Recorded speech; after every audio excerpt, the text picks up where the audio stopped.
My name is Lucy McKay.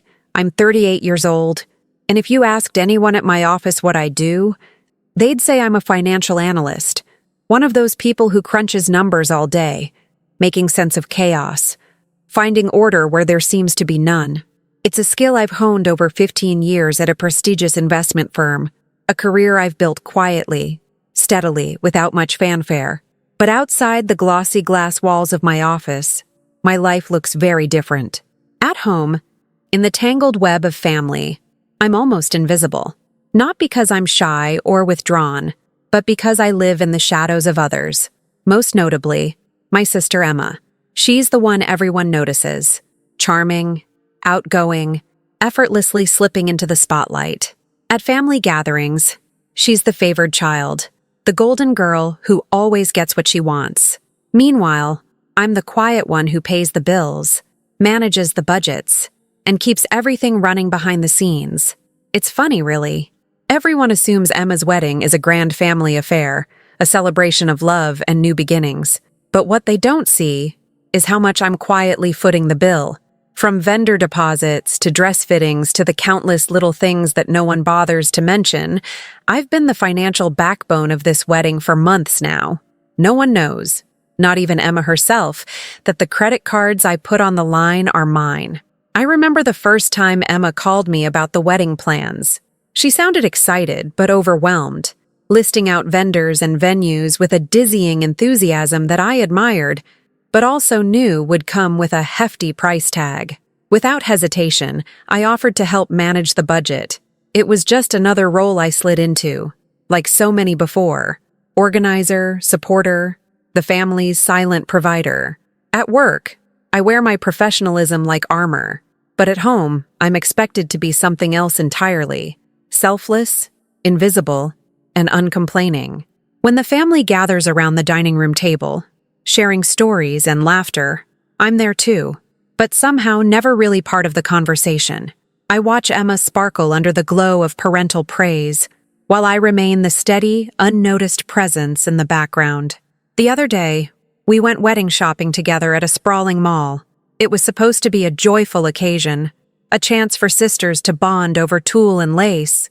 Instead, it turned into something I never expected. Surrounded by the sparkle of designer gowns and the murmur of other brides-to-be, Emma suddenly slapped me across the face. The sting was nothing compared to the shock. She told me to leave, to get out of her life, and all this in front of strangers and family friends. What Emma didn't know was that I was the one paying for everything. Every lavish detail, every extravagant expense she was demanding, was on me. I didn't say a word in that moment. I simply swallowed the hurt and walked away, my mind racing with disbelief. How could someone so close to me not see the sacrifices I was making? How could she not know the truth that I was the one holding this wedding together financially? That day shattered something in me. It made me question everything I thought about family, loyalty, and self-worth. But despite the pain, I kept quiet. Because that's what I've always done. Kept quiet, kept giving, kept hoping that one day my efforts would be recognized and appreciated. Instead, I was slapped, humiliated, and dismissed. I don't know what comes next, but I do know this.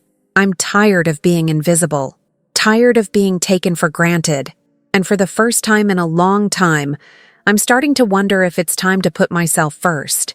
Favoritism in my family wasn't something that just appeared overnight. It was a slow, insidious thread woven into the fabric of our childhood. From the very beginning, Emma was the golden child, the one who seemed to glide through life effortlessly, shielded by the soft glow of parental indulgence. I remember sitting at the kitchen table as a kid, watching my parents' eyes light up whenever Emma walked into the room, the way her every word was met with smiles, laughter, and a kind of leniency I never received. The rules were different for her, always. I can still recall one night in particular, when I was about 10 and Emma was 12. She had snuck out to a party with some older kids, something I wouldn't have dared to even consider. When my parents found out, Emma barely got a scolding. "She's just trying to have fun," they said. "You were so responsible at that age." Meanwhile, when I accidentally stayed out 5 minutes past curfew once, The punishment was swift and harsh. I was grounded for 2 weeks. No visitors, no phone calls. It felt like my mistakes were magnified, while Emma's were brushed aside like harmless ripples on the surface of a calm lake. I grew up internalizing this disparity, convincing myself that it was normal for me to be the responsible one. After all, if Emma was the carefree spirit, then someone had to hold everything together. That someone became me. I took on the role of the dependable daughter, quiet, studious, and reliable, as if that were my destiny. Whenever Emma got away with something, I rationalized it as her being more social, more outgoing, deserving of some slack. But deep down, I felt the sting of resentment, the silent ache of being overlooked. At family dinners, the pattern was always the same. Emma would share a story, and my parents would lean in, their faces alight with pride and amusement. When I spoke up, even with something important, their attention seemed to wane, their smiles more polite than genuine. It was as if my presence was expected but unwanted, like a backdrop to Emma's starring role. Even gifts and celebrations followed this uneven pattern. Birthdays for Emma were lavish affairs, complete with decorations, presents, and family friends crowding the house. My celebrations were quieter, often overshadowed and sometimes skipped in the rush of preparing for Emma's next big milestone. I remember once when I received a modest gift card for my birthday, while Emma was gifted a designer handbag just weeks before her sweet 16. I forced a smile, told myself it didn't matter, that love wasn't measured in presents, but the feeling of being second best lingered. This favoritism extended beyond just emotional neglect. It shaped the very expectations placed on us. Emma was encouraged to pursue social endeavors, to charm and connect, while I was pushed toward academic achievement and caretaking. I became the family's problem solver, the one who managed crises quietly and efficiently. When our grandparents fell ill, it was my responsibility to arrange appointments and handle the bills. Emma's contribution was more symbolic. Visits and smiles, supported and applauded by my parents. My efforts were expected and rarely acknowledged. I can remember countless moments where I stayed silent through unfair treatment because speaking up felt futile. I was the good girl, the one who didn't rock the boat, and in return, I was expected to endure these slights without complaint. My parents, William and Sarah, were never malicious. They genuinely loved us both, or at least I believed so. But their love was filtered through favoritism, shaped by unconscious biases that left me feeling invisible, undervalued, and increasingly resentful. Looking back, I realize how much this dynamic shaped who I am today. The quiet strength, the tendency to sacrifice, the hope that if I just did enough, if I just gave enough, I might finally be seen. Yet, this hope was a fragile thing, worn thin by years of being overlooked and taken for granted. Even now, as I fund the extravagant wedding that should be Emma's crowning moment, I wonder how long I can keep playing this role before the weight of invisibility crushes me completely. The injustice isn't just about money or recognition, it's about respect. It's about being treated like a human being with needs and feelings, not just a resource to be tapped when convenient. And as I absorb the sting of Emma's slap, her dismissal of me in front of everyone, I understand something painful, but undeniable. The family's pattern of favoritism has taught her that she's entitled to everything, including my patience and my generosity. But I'm beginning to see that this story, our story, doesn't have to end that way. I'm starting to question the sacrifices I've made, the silence I've kept, and the loyalty I've given to a family that often fails to honor it. The roots of this dysfunction run deep, but so does my resolve. And maybe now, just maybe, it's time to break the cycle. Determined to maintain peace, I've constantly gone above and beyond for my family, often in ways no one notices or appreciates. It wasn't just about the wedding expenses, though that was a massive financial strain I quietly shouldered. For years, I've been the one stepping up during every family emergency, the silent stabilizer when everything else threatened to unravel. Take my grandparents, for example. As they aged, their health became more fragile, and the responsibility of caregiving naturally fell to me. I arranged doctor appointments, managed medications, and coordinated in-home care schedules. I spent weekends driving them to specialists, sitting through long consultations filled with medical jargon I barely understood, just so Mom and Dad wouldn't have to. Emma, on the other hand, would visit occasionally, offer bright smiles and pleasant conversation, but never took on the logistical or financial weight of their care. My parents seemed grateful, but expected me to carry the load without complaint. Then there were the family emergencies, the kind that arrive unannounced and demand immediate attention. When my father's business hit a rough patch and cash flow became tight, I was the one who stepped in, extending personal loans and restructuring budgets to keep things afloat.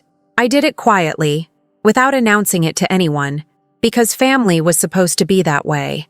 You help without keeping score. Even my own career advancement has been sacrificed at times.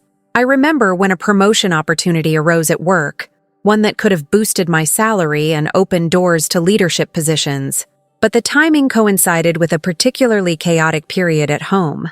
Emma's wedding planning heating up, grandparents needing extra care, and a series of unexpected expenses piling up. I chose to postpone pursuing that role, unwilling to add more stress at a time when my family needed me most. Mark, my husband, saw the toll it took on me, and while he supported my decision, I could tell he wished I'd prioritize myself more. Financially, my support has been the invisible thread holding so much together. I manage the household bills, from utilities to repairs, often covering shortfalls when money is tight. I pay for my parents' medical co-pays and the small emergencies that inevitably arise. And of course, I'm bankrolling Emma's wedding, an event so lavish it seems like something out of a magazine, but one that, to me, represents years of silent sacrifice. Yet, despite all this, Emma's attitude toward me has grown dismissive and entitled. She no longer calls to ask for advice or include me in planning discussions. When I do offer help, it's met with impatience, sometimes outright rudeness. At family gatherings, she flirts with ignoring me, or worse, belittling my efforts in front of others. It's as if the more I give, the less I'm seen. Still, I cling to a fragile hope that one day, my sacrifices will be recognized and appreciated. That maybe, just maybe, Emma will understand the weight I carry and show some gratitude. I replay moments in my mind, times when I've lent a hand, calmed a crisis, or quietly covered a bill, and I convince myself that what I do matters. That family means more than resentment or entitlement. But deep down, there's a growing ache, a whisper of doubt that maybe this hope is misplaced. Maybe my generosity has been mistaken for weakness, my kindness for an endless supply of resources. Maybe the peace I seek isn't something that can be bought or earned through silent sacrifice. Yet here I am, still financing, still caregiving, still trying to keep the family afloat. Because despite everything, I want to believe in love, in loyalty, in family, even if it sometimes feels like I'm the only one trying. The day we went wedding shopping, the day Emma slapped me, was supposed to be a milestone, a chance for sisters to share excitement, to find the dress that would mark the beginning of her new life. I remember stepping into the boutique, the soft clink of crystal chandeliers overhead, the rustle of satin and tulle as brides-to-be swirled past in delicate clouds of fabric. The air smelled faintly of jasmine and polished wood, mingling with a subtle hint of excitement that usually accompanies such moments. Emma was radiant, her eyes bright with anticipation, holding up gowns against her frame and spinning for me to see. Around us, a handful of other shoppers and staff bustled quietly, their smiles polite but curious. I tried to match her enthusiasm, offering gentle compliments and asking questions about her vision. This was a day she had dreamed of, after all. I wanted to be the supportive sister, the steady hand holding the reins behind the scenes. I reminded myself that my role was to assist, not to overshadow. But beneath the surface, tension simmered. Emma was already impatient with the options, sighing sharply when a dress didn't meet her exacting standards. The wedding plans had been stressful, and I could feel her frustration mounting, although, honestly, she had little right to complain, given that she hadn't lifted a finger when I'd been juggling vendor contracts and deposits for months. Yet, the mood thickened as the boutique assistant brought out a particularly expensive dress, its price tag quietly slipping past 5 figures. "That's ridiculous," Emma snapped, her voice sharp enough to turn heads. Who's paying for all this anyway? Her gaze landed on me, and I saw something in her eyes. Accusation, annoyance, entitlement. It was the first crack in the day's facade, a subtle warning sign that was easy to ignore at first. I took a breath, trying to keep the peace. I'm managing the budget, Emma. We can look at other options if you want something less expensive. She scoffed, tossing back her hair. You think I want cheap? This is my wedding. Her tone carried a sting that dug beneath my skin. Maybe you're just trying to control everything. I opened my mouth to respond, to explain that I was simply trying to keep things realistic. But before the words could form, Emma's hand shot out, striking me across the face with a sharp slap. The sound echoed through the boutique, a sudden and shocking crack that silenced conversations and drew every eye. My cheek burned instantly, not just from the physical sting but from the shock of public humiliation. Faces turned toward us, some wide-eyed, others frozen in awkward silence. Even the boutique staff, polite and professional, glanced uneasily between us. I could feel the heat rushing to my ears, my heart pounding as a swirl of disbelief, hurt, and confusion crashed through me. Emma's voice cut through the silence like a whip. Get out, Lucy. Just leave. You're not welcome here. Her eyes were wild, flushed with anger. I don't need you ruining this day. I stood rooted, the weight of her words sinking deep. Around us, family, friends, and strangers alike shifted uncomfortably. I caught sight of my parents, their faces tight with discomfort, but no intervention. William's jaw was clenched, Sarah's eyes flickering away. No one stepped forward to defend me. No one asked Emma to explain her behavior. For a moment, I thought about fighting back, about shouting that I was the one paying for everything, that every deposit, every fee, every extravagant wish was on me. But the truth caught in my throat.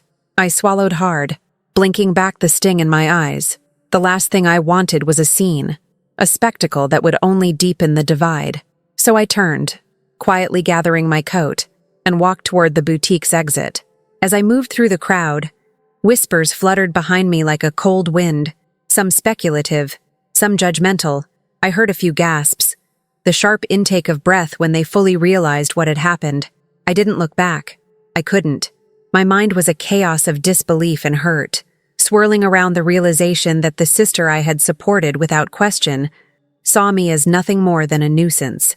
Outside, the muted bustle of the mall met me coldly. The flashing neon signs, the chattering shoppers, the distant hum of escalators, it all felt surreal, like a scene from someone else's life. Alone in the crowd, I touched my cheek again, the warmth from the slap still lingering. I felt exposed, invisible, and yet painfully visible all at once. What stunned me most wasn't the slap itself, but the deeper wound beneath it. The public dismissal of years of sacrifice, the utter lack of gratitude, and the cruel assumption that I was somehow the problem. Emma had no idea I was the one financing this entire wedding, covering costs she casually racked up without regard. That moment broke something inside me. The sister I thought I knew, the family I had silently supported, revealed themselves to be far more complicated and hurtful than I ever imagined. Yet, in that painful silence, as I walked away from the boutique and the chaos Emma had wrought, I felt a strange clarity stirring within me. The time for quiet sacrifice was slipping away, but I didn't know it then. I just knew I needed to leave, to escape the heat of humiliation and the sharp sting of betrayal, even if it meant stepping alone into the uncertain future. After the slap at the boutique, I retreated into myself, trying to process the shock, the humiliation, and the sharp sting of Emma's words. But what I didn't yet know was that the real betrayal was still unfolding behind the scenes, a betrayal that would cut deeper than any slap. A few days later, as I sifted through emails and phone messages, I stumbled upon something that made my heart sink. Hidden among the usual flood of work notifications was a forwarded message from one of the wedding vendors, a reminder about the deposits due, sent not just to me but also to my parents. Curious and uneasy, I opened it, only to find the tone of the message troubled. The vendor was concerned about payment delays and asked for confirmation on who was responsible. That's when it hit me. Emma had been quietly complaining to Mom and Dad about me, not just grumbling about the financial burden, but painting me as the problem, the one making demands and causing tension. I read through texts from both parents, carefully worded but clearly laced with frustration. "Lucy's being difficult," one message said. "It feels like she's controlling everything." Another. My chest tightened with disbelief. For years, I had been the family's invisible financial backbone, managing contracts, making deposits, juggling budgets, and now I was the villain in their eyes. I felt my hands trembling as I scrolled further. There were snippets of conversations where Emma described me as overbearing and selfish, accusing me of trying to ruin the wedding. It was a narrative that made no sense. The sister who'd silently absorbed every financial blow, who had rearranged her own life and career to support this family, was suddenly cast as the controlling antagonist. But the worst was yet to come. I pulled up the vendor contracts, documents I'd painstakingly managed and signed in my name. Every single one of them listed me as the primary payer, the guarantor. Deposits totaling tens of thousands of dollars, scheduled payments creeping further into the future, all legally binding contracts that I was responsible for. Emma hadn't acknowledged any of this to the family. She acted as if the wedding was funded by magic, as if I was some distant ATM rather than a sister who deserved respect. When I confronted my parents, hoping for some clarity or support, I was met with a disheartening mix of defensiveness and dismissal. William looked at me with a tight-lipped expression, avoiding my gaze. "Emma's under a lot of stress," he said vaguely. "We're just trying to keep the peace." Sarah chimed in softly. "Maybe you need to back off a little, Lucy. Let her enjoy her day without feeling pressured." It felt like a punch to the gut. In a family meeting meant to discuss final wedding details, my role was minimized publicly. I tried to explain the financial responsibilities I'd taken on, but my words were met with interruptions and eye rolls. Emma sat beside our parents, smirking as if enjoying my discomfort. "Lucy's just making things harder than they need to be," she said loudly, her tone dripping with false sweetness. "It's not my fault she can't relax and trust us to handle this." Mark, my husband, sat quietly beside me, his eyes full of silent support, but even his presence couldn't shield me from the isolation. I felt the room closing in around me as the family blamed me for creating tension where there was none. Friends and relatives exchanged glances, some sympathetic, others uncomfortable, as the narrative spun against me. It was as if years of unseen sacrifice evaporated in that moment, replaced by suspicion and blame. The financial strain I had borne alone was twisted into a personal fault. Emma's entitlement was unmasked not as privilege, but as innocence, while my dedication was rewritten as control. That evening, lying awake beside Mark, I replayed every moment, every conversation. The anger simmered just beneath the surface, but so did a heavy, crushing sadness. How could a family that depended on me so deeply turn against me so easily? How had I become the enemy in my own home? Something inside me began to shift. The invisible thread of loyalty that had bound me so tightly was starting to unravel, revealing a raw truth. My family's gratitude was conditional, fragile, and often absent when I needed it most. And yet, despite the betrayal, the hurt, I knew I couldn't walk away without a fight. Not a fight with words or loud confrontations, but a quiet, strategic reclaiming of my worth. The stage was set, but I wasn't ready to concede. Not yet. The quiet of the night offered no comfort.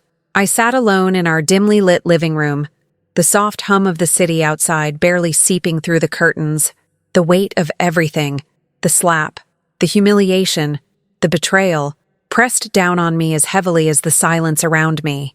I felt numb at first, like a part of me had simply shut down to protect itself from the pain. But that numbness didn't last long. It gave way to a flood of raw, aching grief. I pulled out my laptop and opened my banking app, the same app I used daily, the one I trusted to keep my finances in check. But tonight, it felt like a ledger of heartbreak. I scrolled through months of transactions tied to Emma's wedding, deposits to florists, payments to caterers, security fees for the venue, design fees for invitations. The numbers blinked back at me, cold and unforgiving. Tens of thousands of dollars, all traced back to my name and my accounts. My fingers trembled as I moved from one expense to the next, adding up the invisible costs of my silent sacrifice. A message popped up on my phone, a text from Emma that I had saved, one I'd read over and over in the days since the boutique incident. It was curt and biting. "Stop controlling everything. This is my wedding, not your project." I stared at those words, biting back tears of frustration. How could she not see that I wasn't trying to control her life? I was trying to save it from collapsing under the weight of unchecked expenses and careless decisions. But to her, I was nothing more than an obstacle, an annoyance to be slapped away. The anger simmered next. It began as a dull heat in my chest and spread like wildfire. I thought about all the times I had put my own needs aside, the promotions I declined, the nights I stayed awake worrying about bills and vendor contracts, the moments I swallowed my pride to keep the peace. And for what? To be painted as the villain? To have my efforts twisted into accusations of selfishness and control? I opened the family group text, the one that had been buzzing with messages from Mom and Dad, all carefully worded, subtly siding with Emma. I read between the lines of their so-called concern. Maybe Lucy doesn't understand how stressful this is. Emma just needs some space to enjoy this time. Their words stung more than any slap ever could. They weren't just ignoring me. They were turning against me.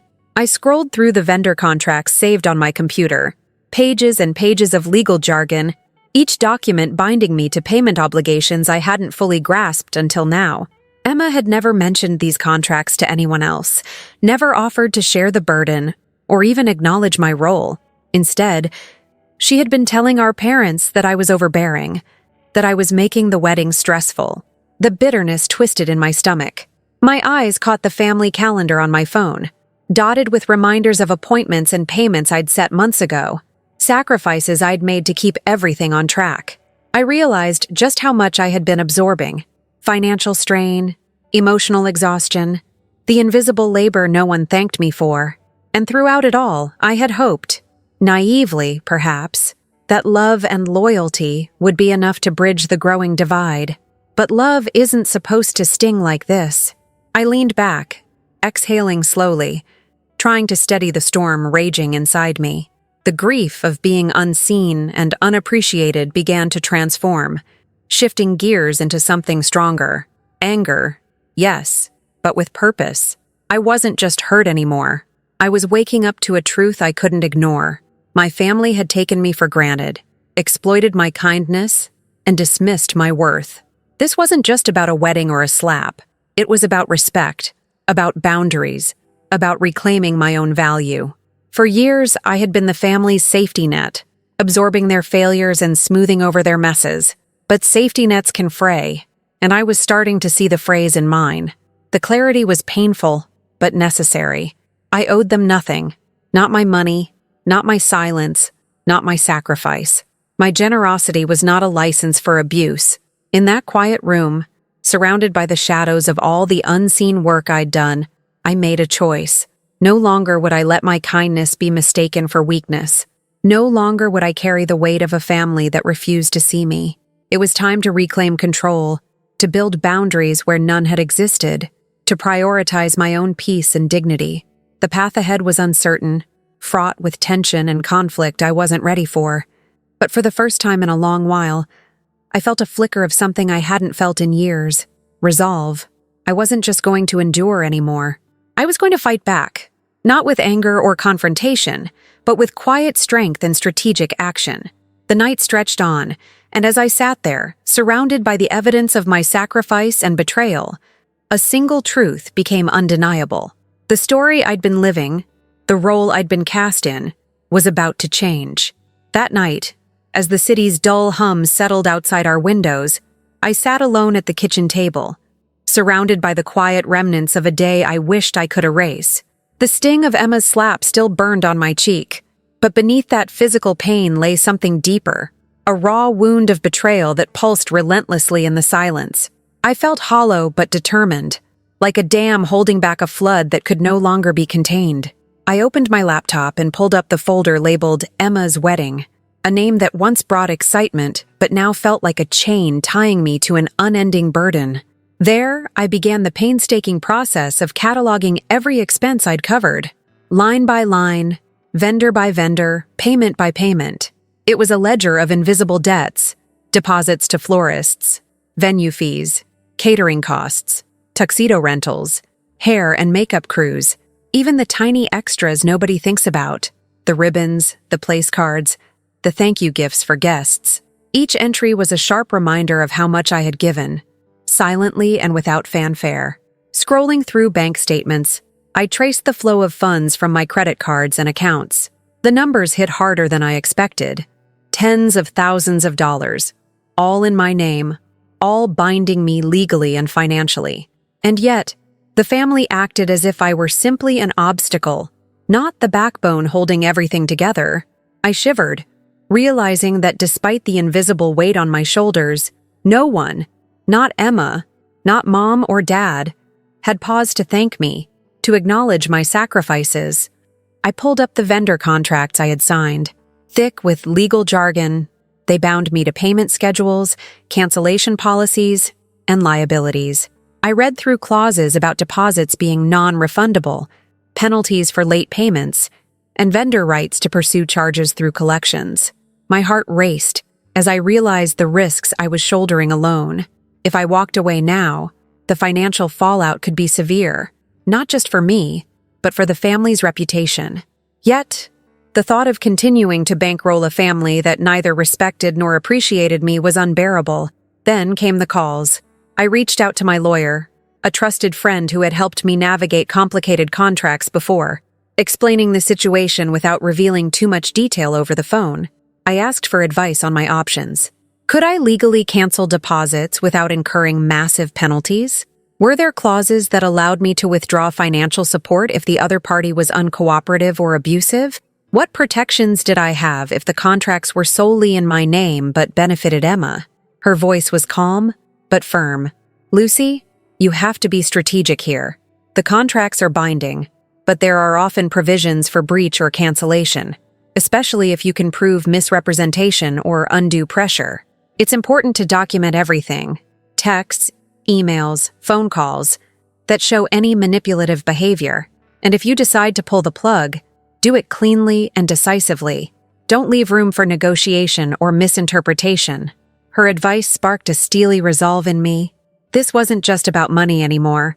It was about reclaiming my dignity and setting boundaries I had never dared to enforce. I began creating a detailed spreadsheet, not just of expenses, but of every interaction, every slight, every moment Emma had dismissed or humiliated me. The timeline grew longer with each entry, a quiet testament to years of invisible labor and growing resentment. I also reviewed the family's financial dependencies beyond the wedding, the household bills I covered, the medical copays I paid for my parents, the elder care expenses that consumed my weekends. The emotional debts were harder to quantify, but no less real. The dinners smoothed over, the fights I diffused, the advice I offered that was often ignored. The realization was stark. My family relied on me far more than I had ever admitted, and yet none of that reliance translated into respect or gratitude. Throughout it all, I kept my emotions in check. I knew any overt expression of anger or hurt would only reinforce their narrative of me being difficult or controlling. So I wore a calm mask, the same one I used at work when analyzing markets in turmoil or untangling financial messes. Behind that mask, though, I was planning my quiet withdrawal, assembling the pieces for a move that would shake the foundations of this family's expectations. I updated passwords on shared accounts and credit cards, making sure that Emma or anyone else couldn't access funds without my explicit approval. I drafted emails to vendors, preparing notices of cancellation and requests for refund where possible. I began mentally rehearsing conversations I would have with my parents, how I would explain that I was no longer willing to be the family's financial safety net without respect and recognition. As dawn approached, my mind buzzed with possibilities, risks, and consequences. I knew this path wouldn't be smooth. There would be backlash, guilt trips, maybe even estrangement. But for the first time in years, I wasn't afraid. I was ready to protect myself, to stop being the family's invisible victim. The wedding, the symbol of Emma's entitlement and my silent sacrifice, would be the first front in this new battle, and I was preparing to fight it with the one weapon I had left: control over the money. I closed my laptop, the spreadsheet glowing faintly on the screen.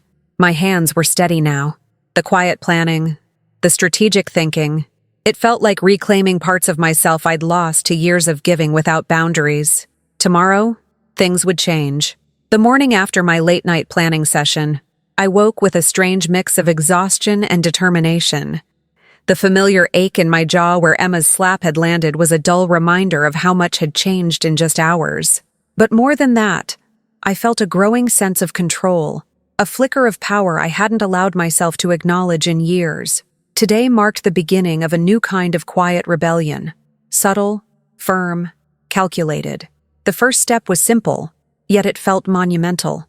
I stopped answering the family group chat immediately, where once I'd have responded to every message, every question about the wedding or household bills within minutes. Now I let them sit. Hours, sometimes a whole day would pass before I typed a reply. I didn't make a scene. I wasn't confrontational. I just withdrew. The silence was a message in itself. When my phone buzzed with calls from mom or dad or even Emma, I let them go to voicemail more often than not. When I did answer, my voice was calm but distant. "I'm a bit busy right now. I'll get back to you later," I'd say, and then I'd hang up before the pressure could build. It was surprising how quickly they noticed. Texts asking if I was okay, guilt-laden pleas wrapped in worried words. But I held firm, repeating my new mantra: boundaries over burnout. Wedding expenses were the hardest part to detach from. For so long, I had been the invisible wallet, the silent guarantor of every extravagant whim. Now, when Emma sent her usual barrage of texts demanding yet another must-have addition, designer favors, upgraded floral arrangements, surprise dessert tables, I simply declined. "I'm sorry, Emma, but I can't cover this," I'd reply, neutral but unwavering. I braced myself for backlash. There were sharp retorts, accusations of being difficult and unsupportive, but I didn't engage. I saved those messages, filing them away like evidence. This was no longer about trying to please everyone. It was about protecting myself. If that meant being labeled the villain for once, so be it. Alongside the financial pullback, I started to withdraw from caregiving roles that had once consumed my weekends and evenings. Coordinating doctor's appointments for mom or managing grandma's medication schedule fell to others when possible. I politely declined offers to help when they came, citing work commitments or exhaustion. It was uncomfortable, yes, but necessary. Behind the scenes, I was methodical. I logged every wedding-related expense I refused to pay, every vendor deposit I canceled or withheld. I sent formal notices via email, careful not to leave room for misunderstandings. My lawyer's advice echoed in my mind: keep it clean, keep it documented.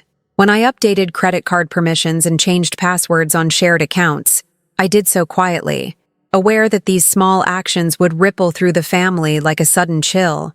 I imagined the confusion when a vendor called to say deposits hadn't cleared, or when Emma found her usual spending spree blocked.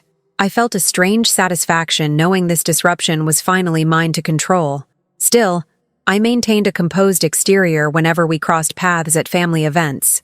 At the last brunch before the wedding, I smiled politely while Emma shot me icy glares. She made pointed comments about family drama and stress, thinly veiled criticisms that I ignored. My refusal to engage disarmed her, leaving her frustrated and grasping for attention elsewhere. Mom and Dad tried their usual strategies: the subtle guilt trips, the pleas for harmony, the gentle insinuation that I was overreacting. But I was no longer the pliable daughter who would silently absorb their disappointment. I listened, acknowledged their concerns, but firmly restated my boundaries: respect and gratitude in exchange for support. Mark, ever patient, was my anchor during this time. He reminded me to hold steady and not let their blame-shifting shake my resolve. His quiet encouragement gave me strength when doubts crept in, when the loneliness of my stance weighed heavy, or when the family's collective cold shoulder stung deeply. Little by little, the family began to notice the changes. Bills that had always been paid on time suddenly went unpaid for days. Vendors reached out, confused by cancellations or withheld payments. Emma's social circle buzzed with rumors of delays and cutbacks, but I didn't apologize or explain. This was my stand, and I was standing firm. I learned that stepping back didn't mean stepping away. It meant reclaiming the power to decide what I would tolerate and what I wouldn't. The subtle withdrawal of my financial and emotional labor was a quiet but unmistakable declaration. I would no longer be the invisible backbone propping up a family that refused to see me. As the days passed, the tension simmered beneath polite smiles and forced conversations. The cracks in the family's illusion were beginning to show, and for once, I wasn't the one trying to patch them up. Instead, I was watching, waiting, ready for whatever came next. The day of the family gathering arrived like a storm on the horizon, quiet at first, but charged with an energy that I could neither ignore nor escape. The room buzzed with polite chatter and the clinking of glasses, a carefully crafted veneer over the simmering tensions that had been building for weeks. Emma fluttered around like a princess in her realm, radiant and oblivious, her laughter light but brittle, masking the strain beneath. Our parents sat comfortably, their eyes occasionally flicking my way, but never quite meeting mine, as if unsure how to navigate the growing rift. I entered the room with a steady calm that surprised even me. The weight of months' worth of silent calculation pressed down on my shoulders, but beneath it was a new armor forged from resolve. This wasn't just another family gathering. This was the moment I would finally speak, without shouting, without tears, without begging. I wasn't just the quiet provider anymore. I was the one holding the truth. As the crowd shifted to make space near the ornate dining table, where so many of our family's unspoken dramas had played out, I cleared my throat gently and drew their attention. The murmur dropped to a hush. A few curious glances exchanged between family friends and distant relatives. Emma's smile faltered for a flicker, replaced by a wary glance that told me she sensed what was coming, but hoped it wouldn't. "I have something important to share," I said, my voice steady but firm, cutting through the room's casual hum. "It's about the wedding, Emma's wedding, and the financial support I've been providing behind the scenes." I paused, letting the words hang in the air. The silence was thick, almost suffocating. I could see my parents exchange uneasy looks. Emma's jaw tightened as her eyes snapped toward me, a storm of emotions flickering there. Surprise, irritation, maybe even fear. I want everyone here to understand that I am the one who has been covering all the major expenses for this wedding.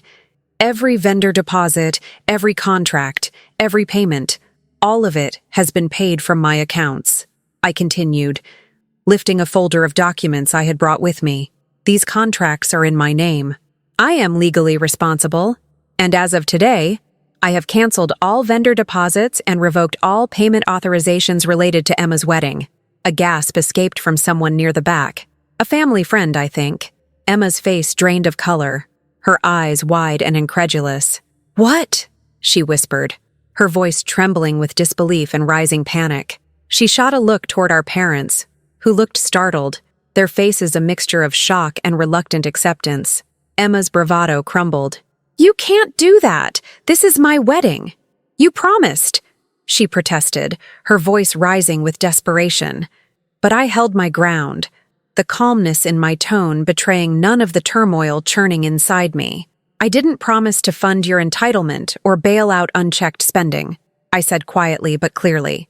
"I managed the budget, yes, but that was to keep things realistic, not to enable extravagance without accountability. This has gone on for too long without respect or appreciation. The contracts I hold are binding, and I've made the decision to halt further payments until we have a discussion about boundaries and mutual respect." Emma's mouth opened and closed like a fish out of water. The room grew heavy with tension as family members exchanged uncomfortable glances. William cleared his throat, eyes fixed away from me, clearly caught off guard. Sarah's lips pressed tightly together, as though weighing the consequences of intervening. A cousin leaned over and whispered to another, "I had no idea Lucy was footing such a huge bill." Voices murmured, rippling through the crowd like a wave breaking against a shore of long-hidden truths. I kept my gaze steady, refusing to be intimidated. I am no longer willing to be the family's invisible bank or emotional punching bag, I declared, voice firm and unwavering. If this wedding is going to happen, it will be with shared responsibility and respect. Otherwise, I will not continue financing or facilitating this event. The room was stunned into silence. Emma, for once, was stripped of her usual charm and control. Her eyes sought my parents for support, but the usual protectiveness in their faces had faded, replaced by something tentative and uncertain. For the first time, I saw the family's illusion crack, the realization that their golden child, their darling Emma, was not without consequence, and that I, the quiet sister who had long been written off, was no longer willing to be invisible or taken for granted. No cheers, no applause, just a heavy, charged silence. But in that silence, beneath the shock and the whispers, I felt something shift inside me. This was no longer about sacrifice or silent suffering. It was about standing firm, about reclaiming control over my life and my worth. As the gathering dissolved into uneasy conversations and sidelong glances, I gathered my belongings slowly, meeting eyes with Mark, who gave me a small, encouraging nod. The battle lines were drawn, and though the fight ahead would be difficult, I had finally spoken my truth aloud, and that was a victory in itself. The moment I flipped the switch, canceling vendor deposits, revoking payment authorizations, and pulling back my financial support, the Mackay family's carefully balanced world began to unravel in ways I hadn't fully anticipated. At first, the repercussions were subtle. A few confused emails from florists, hesitant phone calls from caterers, and one or two venues reaching out with polite reminders about outstanding deposits. But within days, the ripple turned into a wave crashing hard against the family's facade. I could almost hear the collective gasp when the first vendor called my phone, clearly surprised that payment hadn't arrived as expected. Their voice was professional, but tinged with urgency, explaining that deposits were required to hold dates and guarantee services. I had anticipated these conversations, had even prepared scripted responses to keep my tone neutral and businesslike, but the impact struck deeper than mere numbers. It was the beginning of a fracture, a crack in the illusion that someone else was footing the bill. Word spread quickly among family and friends. The Mackays, known for their social grace and community presence, suddenly found themselves the subject of whispers and raised eyebrows. Rumors began circulating about the canceled wedding and financial troubles, painting a picture of chaos behind the polished smiles. Invitations were rescinded or left unopened, and subtle exclusions from social events made the tension tangible. It wasn't just about money, it was about reputation, and the family's carefully curated image started to crumble as the truth surfaced. At the center of this storm was William, our father, whose usual authoritative presence faltered under the unexpected pressure. His calls came in rapid succession, a mix of frustration and pleading that caught me off guard. "Lucy, this is not how we agreed it would be. You're making things worse," he insisted during one phone call, his voice tight with stress. "Emma's wedding is important to all of us. You have to reconsider." I listened quietly, my fingers tightening around the phone. "Dad, I've been carrying this alone for months. It's not sustainable and it's not fair," I replied calmly, the firmness in my voice surprising even me. "I'm not the enemy here." But William's response was a familiar one, a blend of defensiveness and denial. "We're all family. We'll find a way to make it work. You're just overreacting." The calls didn't stop there. Sarah, my mother, was more subtle, but no less persistent. Her messages were laced with gentle guilt, invoking memories of our childhood and the importance of family unity. "Sweetheart, please don't let this come between us," she wrote in a text. "Emma is stressed, and we need to support her." I wanted to tell her that I had been supporting Emma for years, far beyond what anyone realized, but I held back, knowing that more words would only fuel the tension without resolution. Instead, I replied with measured kindness, setting boundaries even in my responses. "Mom, I love you all, but this has to change. I need respect and honesty." Emma, meanwhile, was a storm in human form. The realization that the financial support she had taken for granted was suddenly withdrawn hit her like a punch to the gut. Her texts and calls ranged from desperate pleas to angry accusations. "You promised this would be my day," she yelled in one message. "How can you do this to me now?" I read her words, feeling the old ache at the betrayal but also a growing distance. "Emma," I typed back, "I never promised to finance your entitlement. I tried to help, but I need to be treated with respect. This isn't about control, it's about boundaries." Her responses stopped, replaced by silence that spoke volumes. The family's social circle quickly picked up on the fallout. Friends who had once admired Emma's glamorous plans began to whisper behind closed doors. Invitations to events were rescinded, and the Mackays' standing in the community became a quiet topic of speculation. It was painful to witness, but also revealing. The cracks in the family's perfect image were no longer hidden, and for once, the narrative wasn't mine to carry alone. Mark stood by me throughout the escalating chaos, his steady presence a balm against the storm. "Stay firm," he urged gently when my resolve wavered under the weight of calls and texts. "You're doing the right thing." His support was vital during moments when the family's guilt trips became relentless. They tried every tactic I'd expected, blaming me for ruining Emma's dreams, accusing me of being selfish, even threatening estrangement as a weapon. But I remained resolute, filtering their words through the lens of years of pain and sacrifice. Behind the scenes, I continued documenting everything. The calls, the messages, the canceled payments. This wasn't just about money. It was about reclaiming my voice, my dignity, and my peace. The immediate chaos wasn't just financial. It was deeply emotional and social. The Mackay family was forced to confront the consequences of their reliance on me. And for the first time, I felt the power of setting boundaries that protected not just my finances, but my heart. Yet even in the turmoil, one thing was clear. This was no ordinary family dispute. It was a reckoning long overdue, the inevitable fallout of years of imbalance and unspoken resentment. And though the road ahead was uncertain, I knew I had taken the crucial first step toward reclaiming my life on my own terms. The days following my announcement felt like walking a tightrope stretched thin over a chasm of tension and uncertainty. The financial strain that my family had long ignored was now a glaring, unavoidable reality. What started as a few confused vendor calls quickly escalated into a flood of demands and warnings. One evening, my phone rang incessantly. First a florist, then the caterer, followed by the venue coordinator, all sounding increasingly urgent, reminding me that deposits were non-refundable and failure to pay could mean losing the dates we'd reserved. Each call tightened the knot in my stomach. I was painfully aware that these were not just numbers on a ledger, but the unraveling of a carefully constructed fantasy that my family had relied on me to maintain. Emma's social circle was the next to feel the ripple effect. At a nearby cafe, I overheard whispers, soft, skeptical murmurs about the canceled wedding and family drama, swirling like smoke in the air.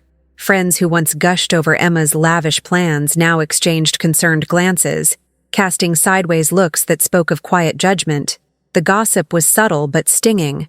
I could almost feel their disbelief as if I were invisible and yet somehow the cause of the scandal. Invitations I'd seen delivered months before now sat unopened or were quietly retracted. The polished image of the Mackay family, so carefully cultivated for years, was fracturing in real time. Back home, the atmosphere grew charged with a mix of panic and blame. William's phone calls became a barrage, his voice strained and impatient. "Lucy, this was never supposed to happen like this," he said during one late-night call, a hint of desperation seeping through. "You're making it worse. Emma's wedding is important. We need to find a way to fix this." His words were heavy with expectation, as if the responsibility to patch up the chaos still rested on my shoulders. I reminded him calmly that I had carried the financial load alone for months, and that my decision was about setting boundaries, not punishment. His silence on the other end was telling. He hadn't anticipated this resistance. Sarah's approach was subtler, but no less relentless. Her texts arrived wrapped in gentle reminders of family and loyalty. "Sweetheart, we all just want to support Emma. Please don't let this drive a wedge between us."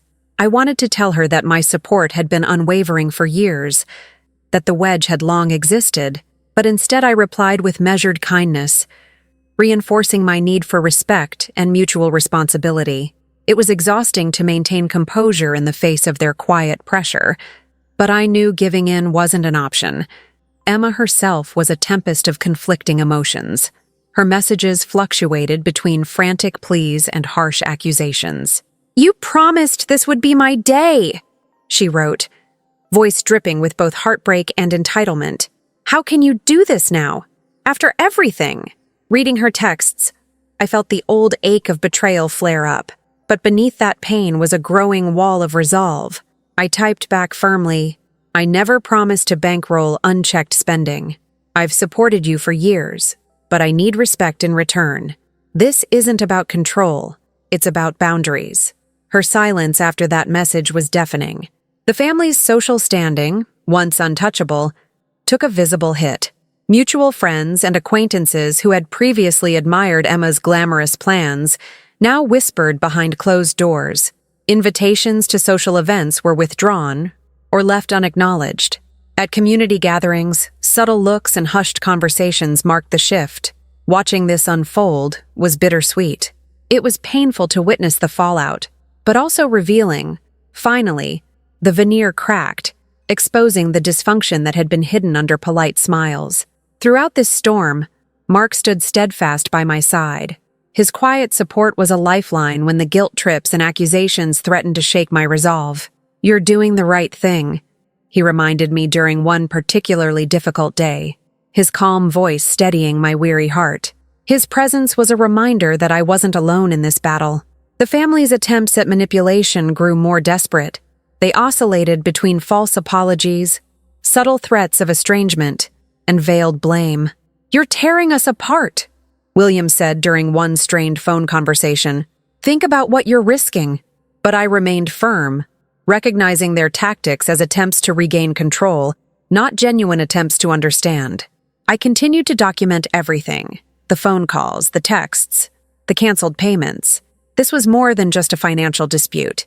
It was my reclaiming of voice, dignity, and peace after years of being unseen. The immediate fallout revealed painful truths about the dynamics at play, but it also opened a door to healing, provided the family was willing to confront their patterns honestly. The tension simmered beneath forced smiles and strained interactions, the family facade crumbling slowly but unmistakably. And though the road ahead was uncertain, I felt a growing strength. For the first time, I was no longer the invisible sister silently footing the bill. I was a woman setting firm boundaries, demanding respect, and refusing to be complicit in my own erasure. The dust had barely settled when the Mackay family finally faced the reality that Emma's wedding wouldn't unfold as they had envisioned. Without my financial support, the extravagant plans began to unravel, revealing how fragile the entire celebration was without the steady flow of funds I'd been quietly managing for months. Conversations shifted to whispers about scaling back the guest list, scrapping the lavish floral arrangements, and even considering a smaller, more modest venue. It was as if, overnight, the gleaming facade of perfect family celebration crumbled into something far more vulnerable and real. At first, there was resistance. Emma's protests echoed through the family, often tinged with desperation and disbelief. "This can't be happening," she'd say, pacing the room in frustration. "We've planned this for so long. How could Lucy just pull the plug?" But the truth was unavoidable. Without my support, the carefully balanced financial house was collapsing, and the family had nowhere else to turn. Yet, amid the chaos, I found a quiet sense of relief. For the first time in years, the burden was no longer mine alone to carry. I'd set a boundary, clear, firm, and unyielding, and I stood behind it. This was no act of cruelty, but a necessary step toward reclaiming my dignity and peace. The aftermath of my decision rippled through every corner of our family dynamic. Our parents, William and Sarah, who had long enabled Emma's unchecked entitlement, were forced to confront the consequences of their favoritism. Their usual passive approach to family conflicts no longer sufficed. William's authoritative tone softened when talking to me, tinged now with a hint of remorse and an uncomfortable acknowledgement of the situation's gravity. Sarah, ever the mediator, reached out cautiously, her messages laced with tentative attempts at reconciliation, but also a quiet plea for respect and understanding. I responded with honesty and boundaries. "I love you both," I told them, "but things have to change. I can't continue to support the family financially or emotionally if I'm not met with respect and fairness." It wasn't easy, but the clarity in my voice left little room for misunderstanding. This was my peace, my line in the sand.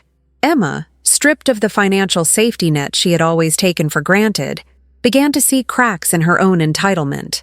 The lavish vision she'd cultivated started to fracture, replaced by a reluctant acceptance that the wedding would be different, smaller, simpler, and most importantly, shared in responsibility. Whether she liked it or not, the narrative had shifted. She no longer controlled the financial strings as she once had. At family gatherings, the atmosphere was palpably different. Old dynamics still lingered, but there was an emerging respect for the boundaries I'd established. Conversations no longer revolved solely around Emma's desires or the endless cascade of wedding expenses. Instead, there was space for quieter, more genuine interactions. I found myself engaging more fully, not as the invisible sister, but as an equal participant in our family's life. My husband, Mark, remained my steadfast anchor throughout this transformation. He reminded me, time and again, that my worth was not tied to what I provided financially or emotionally, but to who I was as a person. His unwavering support bolstered my resolve on days when the weight of family expectations felt overwhelming. Together, we built a life centered on mutual respect and shared priorities, a contrast to the imbalanced dynamics I'd long endured. I also leaned heavily on close friends, those who had witnessed my struggles in silence and offered quiet support without judgment. They became my chosen family, a network of encouragement and understanding that filled the spaces left by my biological family's fractures. Setting these boundaries wasn't without cost. Some relatives distanced themselves, unwilling to accept the new terms I laid down. Invitations ceased, conversations grew curt, and the old pattern of exclusion re-emerged in different forms. But I welcomed the distance, recognizing it as a necessary cleansing, a way to preserve my peace by letting go of toxic ties that no longer served me. The Mackay family now faced a critical choice: confront the toxic patterns that had festered beneath their polished surface, or continue to fracture under the weight of denial. I made my decision clear. I would no longer be a silent victim or an invisible provider. Respect, gratitude, and shared responsibility were the new currency of our relationships. Without them, I knew I had to preserve my well-being by walking away. This journey has been painful and complex, full of moments where hope and hurt intertwined. But through it all, I've learned a vital truth. Kindness and generosity are not obligations to be exploited, but gifts to be honored. Family loyalty is rooted in mutual respect, not entitlement or abuse. As I look ahead, I embrace a future shaped by self-respect and peace, supported by those who truly see me. The wedding, now smaller and reimagined, symbolizes this new beginning, not just for Emma, but for me. A reminder that love and family, at their best, lift each other up rather than tear each other down. The road forward remains uncertain, but I am no longer invisible. I am no longer silent. And for the first time in a long time, I feel truly free.